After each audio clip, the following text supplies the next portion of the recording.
Right, welcome back guys. So this is a 2005 Triumph Speedmaster. Got a few things to do to this bike. As you can see, we've got this left cover off. Customers took that off for me.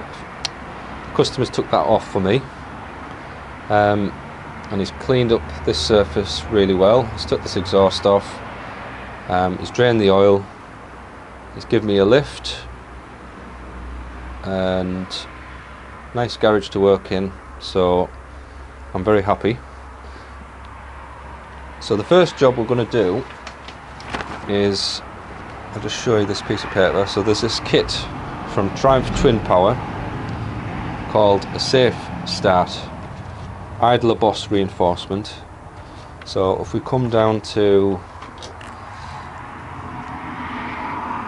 this area, so here, this is where the starter motor engages an idler, and then this idler engages the crankshaft. And this boss apparently isn't strong enough. If the engine counter rotates, like if it backfires or something like that, it can break this boss off. So the kit comes with everything you need to do. I'm not trying to sell it, but I'm just showing you. So it comes with this CNC made reinforcer, and then this gets glued in place with JB weld. So it has to be cleaned, degreased, and then you glue that to that, and then that's it really. So I've got it cleaned, got it degreased. All I've got to do now is mix up some JB weld and stick it on.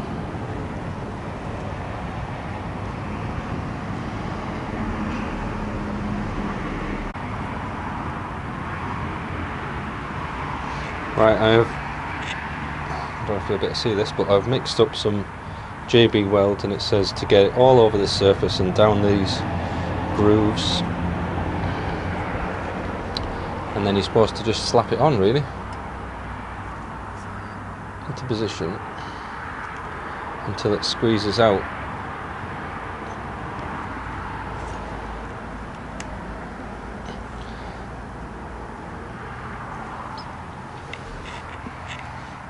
So that's it really. Can't get any further in there, and it's come around the outside here, so I think that's good. So I'll just clean that off. And then there's like they give you this sticker to stop it going down the hole, which is a good idea. And then there's just a little bit of squeeze out around the edges.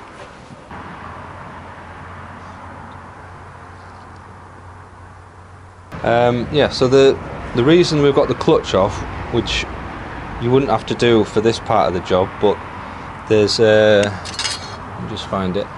So it's a bit of a mistake on the instructions of this kit, but it said that when you take this cover off, apparently there was an engine that had a breather system where there was like this pipe that fitted into there, and this connects to your airbox breather system.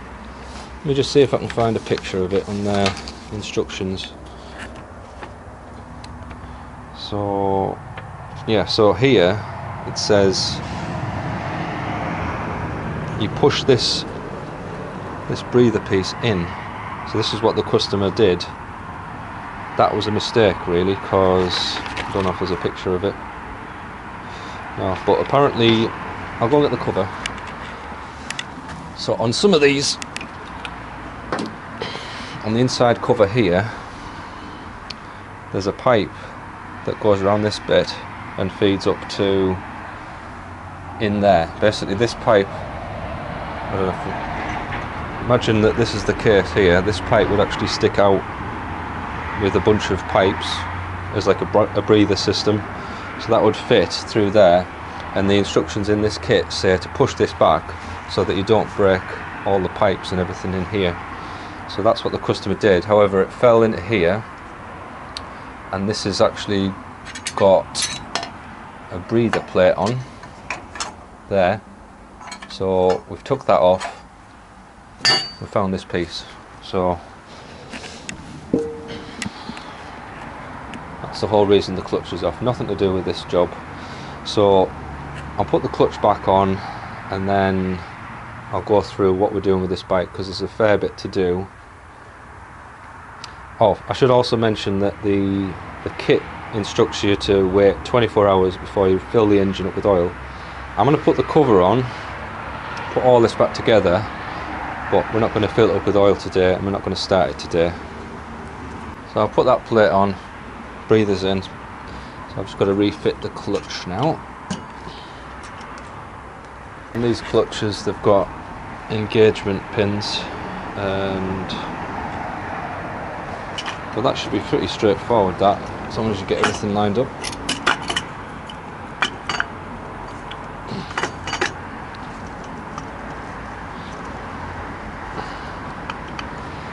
I think that's it.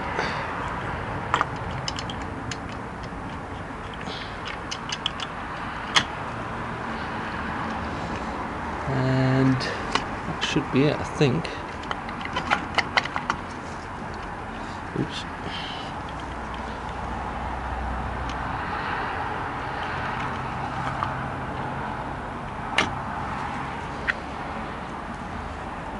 Yeah. I think that's it.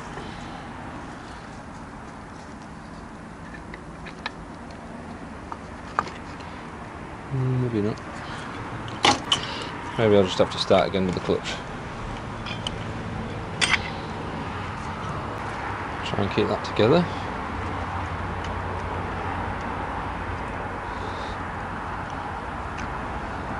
It's the opposite way to a normal clutch, where the hub fits on, I think.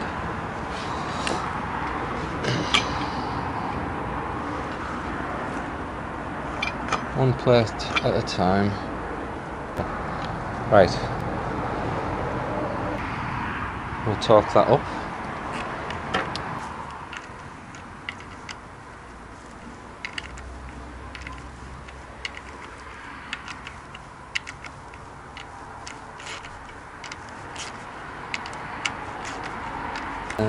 Right, so I've got this idler gear. Put this on first.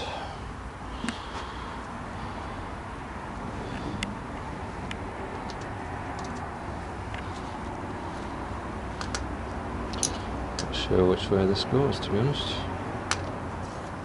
That way. That way.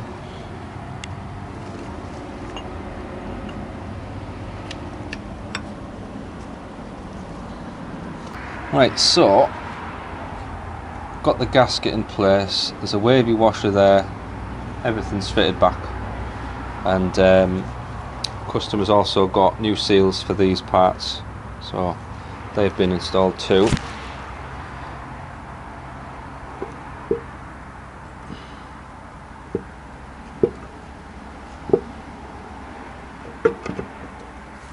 Try not to knock that gasket because it's a big one.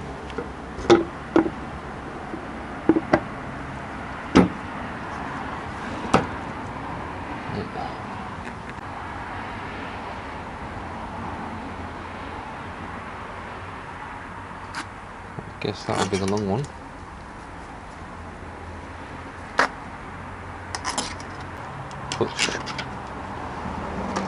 Push thing, clutch cable.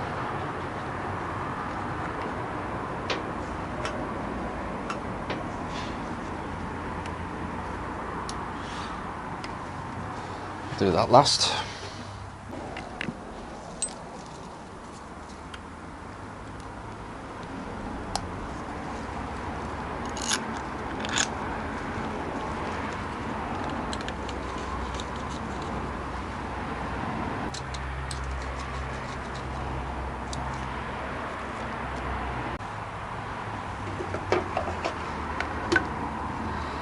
Right, we can move on to what we've come here to do, which is get this bike running again. It has been stood for a number of years.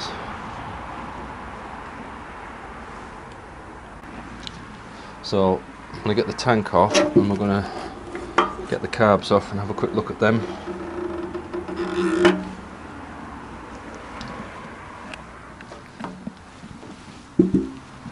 Tank's empty. So yeah, I've got to take the carbs off. As we've seen on other Bonnevilles, it's a tight fit in here. So what I might end up doing is removing one of the intake runners and then sliding the carbs out one way or the other. Probably this way, as the throttle cables are on this side, fuel pipes on this side. Just got to break everything free, slide it out.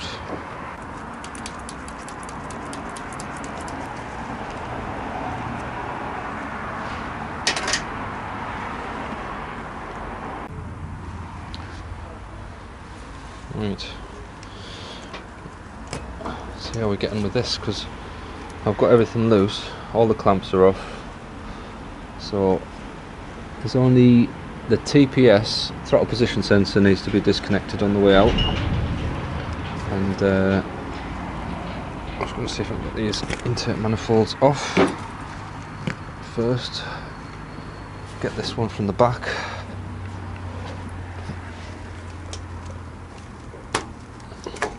There's a Scott oiler attached to that one. Right, that's enough room there. Oh yeah, I was going to have a look. There's two parts to this intake. Plastic part and a metal part. That's strange. I thought it might have been like a restrictor or something, but no. I've just got to get around this. There's like an oil pressure sensor in the middle, so you've just got to carefully get around that. Not sure which way is the best way to go really, because okay, so there's like a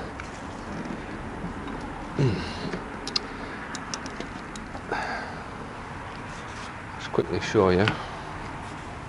So from down above, yeah, so you're just basically trying to get around that pressure sensor wiring. Got to get this throttle position sensor unhooked as well before we lose that wire. That's good, we've got it unhooked. So this should just feed out. The only thing attached is the throttle cables, and I've just noticed there's some wiring underneath for the heaters.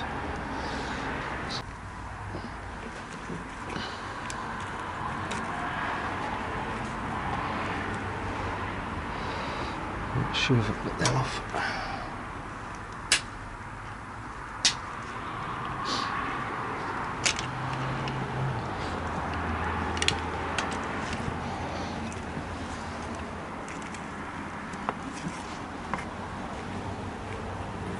One more wire.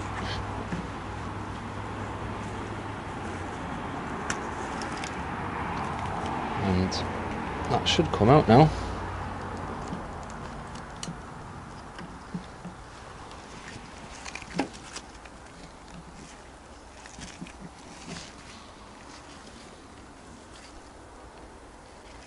There's an overflow pipe there. Yeah, that's it. Disconnect this TPS.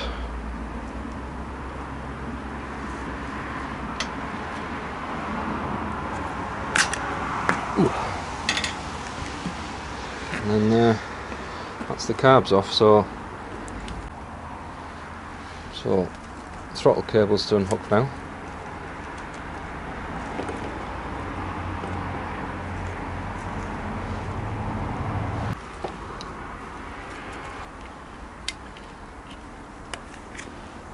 Not sure why that's been so difficult, because it's a design flaw. You see how that doesn't actually go?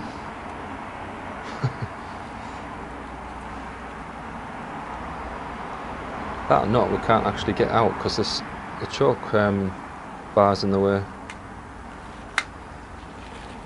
It's a good one. Oh, we can just actually push it out the way, that's good.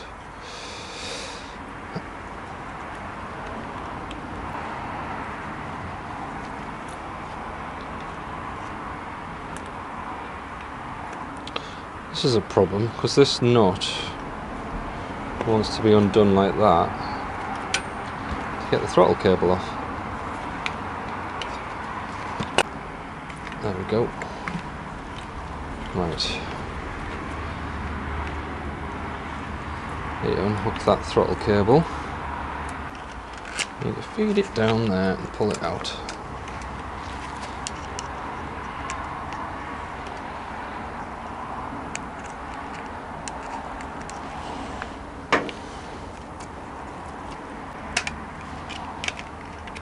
Right.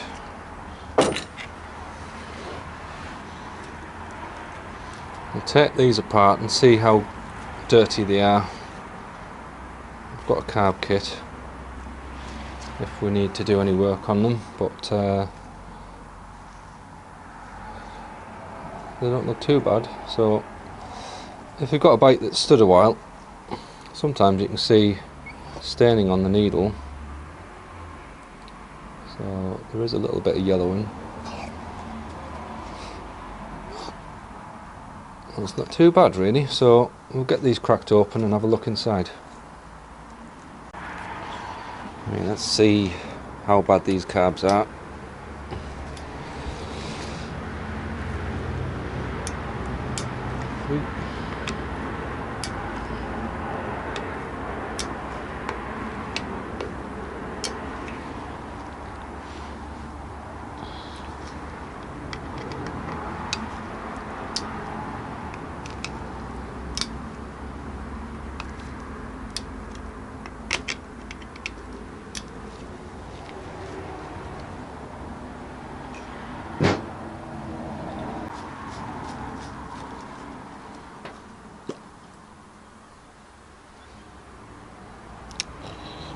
Not too bad actually.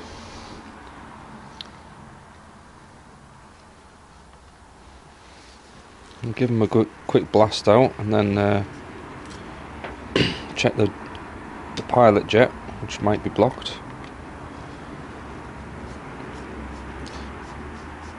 Sometimes if the fuel sits in the pilot jet hole, that usually means that the pilot jet's blocked up. Not always, but because obviously if there's a blocked hole it won't drain out the fuel as quickly.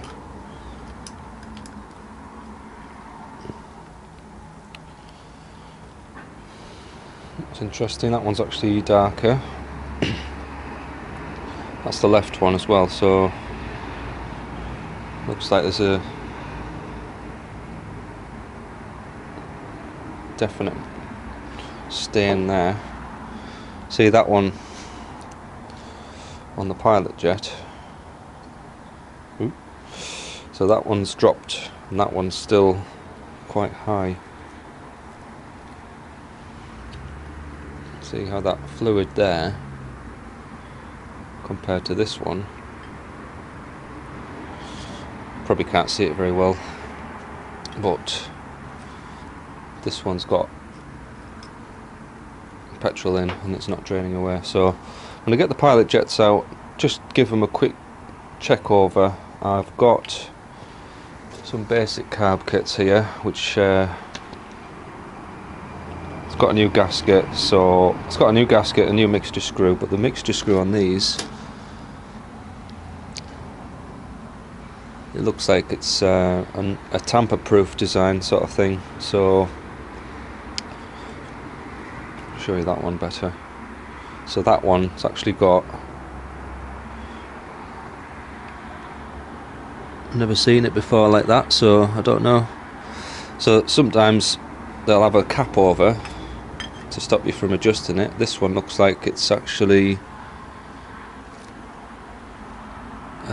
broken off, I think.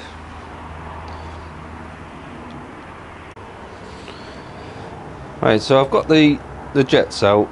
They don't look too bad really. So I've got the jets in some carb cleaner here. Just going to let that sit, clean this ball as well, and then I think blow them through and then it'll be fine to put these back. I'll put some new gaskets on, new float ball rubbers, float valve, new float valves, and then yeah, I think they'll be fine then. So the mixture screw, I'm not entirely sure, but I think there's something in here that you need to remove. It's not something I've seen before. I think you just have to lift this cap off, but I can't quite do it, and I don't want to break it off. So what you do is you put air pressure into the pilot circuit here, and you should see air go out the back and out the small hole in here. So I'll do that. In fact, I'll quickly go and spray it now and just make sure that it's clear, and then we'll move on to something else.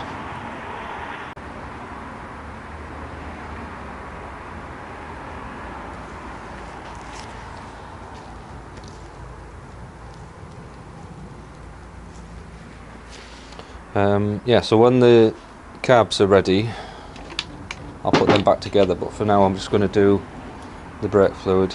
I'll just change the brake fluid, get it all renewed.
Right, so the carbs haven't come out too well, so the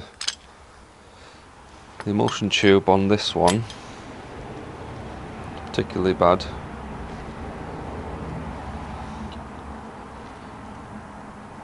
So there's like, I don't know if you can see this, there's like a green stain inside the tube, inside the emulsion tube here. So you can see it's picking that sort of like dried up fuel. It's basically what's in here is in here, so all of that needs to be properly cleaned out.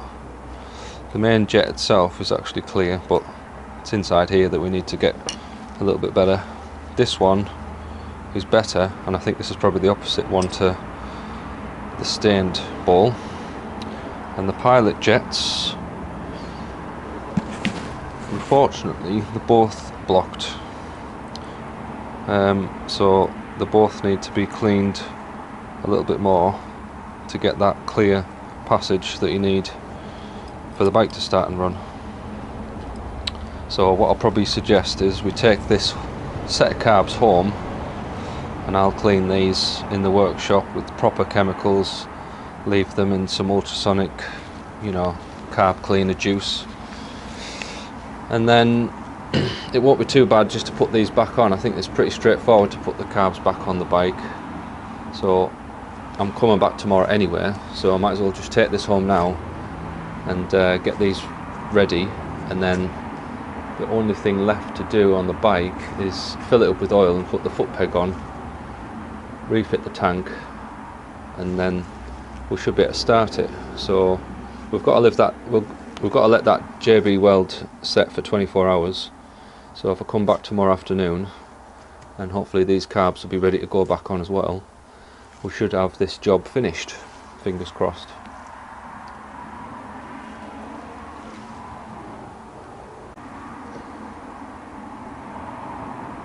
So that emulsion tube there isn't too bad. When you look right down the centre of it, it's pretty clean all the way. So I'd say this one came out of, you know, there was two carb balls. This one was the dirtier of the two, which is the, let me just think, which way was this? So this was the left one. So sat on the side stand, this has probably had a little bit of leftover fuel in, and that has ended up going into this green stuff, which this wouldn't be too bad. I would be able to clean this, you know, blow it out with an airline, so it's not the end of the world. But inside the emulsion tube of the same carb ball, we've got the same green stuff in here, so all of that has to be removed, and it's pretty hard to get out just by blowing with an airline. So all of that has to be removed from inside here, otherwise it's just going to be running lean on this cylinder. The main jet's clear, and the two pilot jets, they're both blocked up. They're I think the 35, no, the 40 pilot jets. So there's like a tiny area in the centre of this where the size reduces down to 0.4 millimeters. So they're both blocked up. You can't see through them. And if there were, you know, if you can see a little bit, you can usually clean that. It'll just get bigger and bigger. But they've been sat on some carb cleaner for a little while, and it hasn't shifted them. So I haven't got my mic on, but so inside the airbox there is where all the fuel went. So we're gonna come down here and hopefully,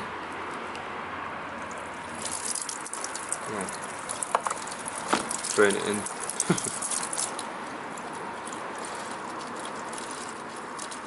Because the fuel tank was empty, this is where the fuel went.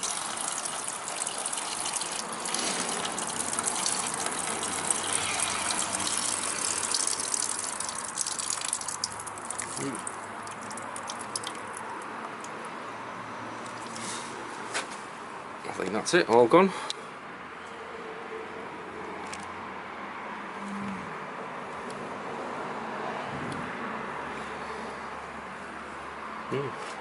There's two hoses there, so I'll pull the other one open.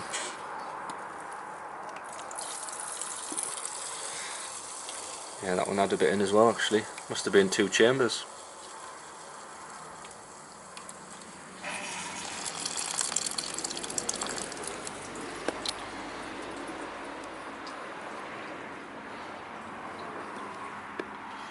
Yeah, so the fuel would have like overflowed like at this section where the carb is, and then it would have just dripped into the airbox that direction. So when I got back, I put these jets into carb cleaner solution and then into an ultrasonic tank, and this is how they've come out. So I think you'll agree they've come out like brand new basically. So everything is completely clear. I'll show you in a moment, but everything like down that tube there, I'm not sure which one it was. I think it was the one, well anyway, they're both the same, so they've both got a nice clear centre channel. Okay, so I've got the jets on a light panel, and you can see straight through these, so there's absolutely nothing in them now, completely clear.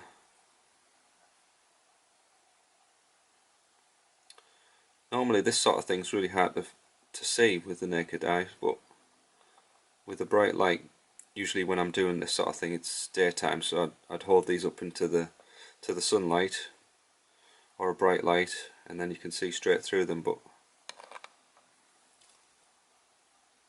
yeah, Right, so I've moved on to extracting these mixture screws. I think you need a special tool. It's like a D shape on the end of these. I've not seen this before. So there's no slot for a screwdriver or anything like that. And there's a hole in this one, and that's how I've got it out. So I've drilled down with like a tiny, I think it's a 1mm drill. So I've got a tiny hole in the end, and then I've used something like, you know, a stainless pick, and it just, if I just show you quickly, basically it just wedges in, so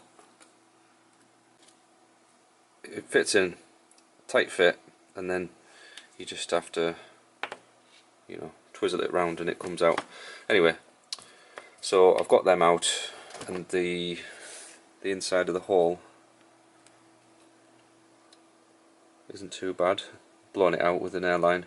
So I checked this when I was at the garage earlier, and there is a, you know, when you put air into the pilot circuit, it should come out through this passageway and into this, you know, into the throat of the intake, and there should also be the same on the opposite side. So normally they've got two air jets, they call them. So the air jets, one's usually for a choke and one's usually for the pilot circuit, and as you can see these are not removable, so you have to make sure they're clear as well. That affects your sort of like idle speed, idle circuit. So if they're blocked, which, you know, I've come across some that are blocked there, some that are blocked here, some that are blocked in the middle, and some that are blocked in the mainly they are actually blocked in the pilot jet itself. So luckily that's the easiest part to clean. So I'm going to stick in some new mixture screws with adjustability, because the bike is going to be having slightly different exhausts fitted, and there is a little bit of yeah, so if you can adjust these, it makes it a lot easier. There's also the possibility of fitting bigger jets for this type of exhaust. That's what they recommend anyway, but we're going to try standard jetting, but we can richen it up slightly on the pilot. Anyway, that's that. So I'll probably go and do all this, refit the carbs tomorrow, and I'm not sure if I'm going to put this up as one video or two videos yet, so depends how long it is.